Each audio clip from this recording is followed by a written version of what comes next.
Berdasarkan sumber literatur setempat, setelah wafatnya pemimpin Kedatuan Giri ketiga pada 1548 Sunan Seda Ing Margi digantikan oleh saudara laki-lakinya dengan nama Anumerta Sunan Prapen berdasarkan tulisan nisan di tempat makamnya. Kisah setempat yang berkenaan dengan tahun 1570 berdasarkan sejarawan Samuel Wislius dalam bukunya berjudul Historisch, menceritakan bahwa pada masa kepemimpinannya ia memakai nama Sunan Raden Mas Pratikal. 1. Sunan Prapen merupakan pemimpin sekaligus tokoh agama di Giri. Selama masa pemerintahannya yang panjang, 1548 sampai 1605, ia telah banyak berjasa dalam membentuk dan memperluas penyebaran agama Islam, baik di Jawa Timur dan Jawa Tengah, maupun di sepanjang pantai pulau-pulau Nusantara bagian timur.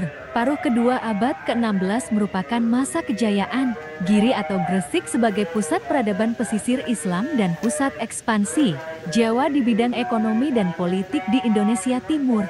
Menurut kisah setempat, 1 tahun berselang setelah ia mulai berkuasa, Sunan Prapen membangun sebuah keraton sebagai simbol kejayaan Islam di Jawa pada saat itu. 2. Sunan Prapen tidak terlalu mencampuri urusan politik penguasa-penguasa di pedalaman Jawa Tengah. Ia hanya memusatkan usahanya dalam memperluas kekuasaan rohani dan duniawinya, serta hubungan dagangnya lewat laut ke arah timur. Ekspansi tersebut terdapat pada daftar Tarik Jawa 1548-1552 yang memberitakan adanya perjalanan Raja Giri ke Kediri.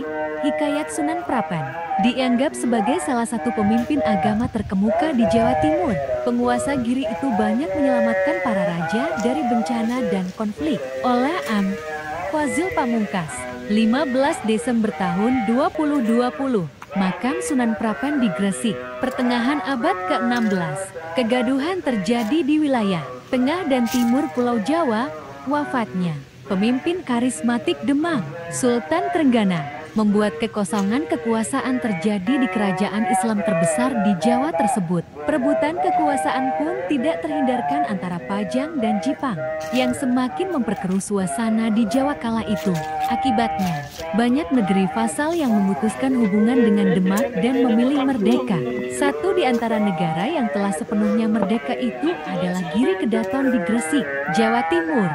Sebenarnya, sejak kejatuhan Majapahit pada 1527, Giri tidak pernah merasa ada di bawah kuasa Demak.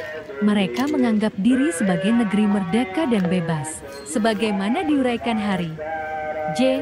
Di Graaf dan T.H. Pigot dalam Kerajaan-Kerajaan Islam di Jawa, baik dalam tutur Demak maupun Giri tidak pernah disebutkan adanya pendudukan atas Giri. Namun kejatuhan itu telah membuat wilayah Gresik secara umum terbebas dari bayang-bayang kuasa Demak.